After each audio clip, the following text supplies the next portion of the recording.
explain the difference to you guys between Veo and HeyGen.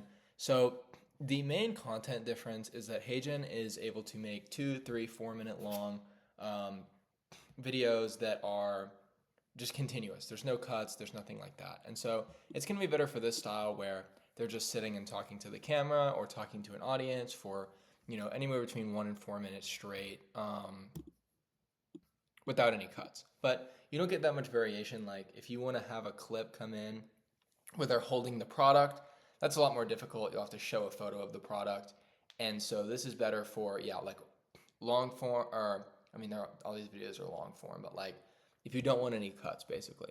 And then Veo is going to be better for the podcast style, right? Because you can use it, the 8-second clips, to cut back and forth between the host and the guest. And so these look really real, really organic, and you can make them hold the product. So if it's going to be like super organic, you can do a super organic one with HeyGen, right? Of course, if you want them to be sitting and talking. But if you need there to absolutely be no cuts and have it be super smooth, then you can use Veo. And so in terms of workflow, HeyGen is a bit more expensive.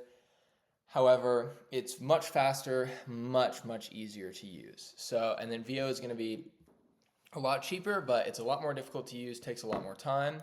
And so this would be a good thing for, like, to have your VA do, or, because it's good for scaling, right, since it's cheap. But for your time and sanity, I would recommend HeyGen unless you really need to be making podcast videos. But if you get a Gemini subscription, you will have Veo 3 included. So there's some other things that we use Veo for other than just the clips. So it's important to have a Gemini subscription.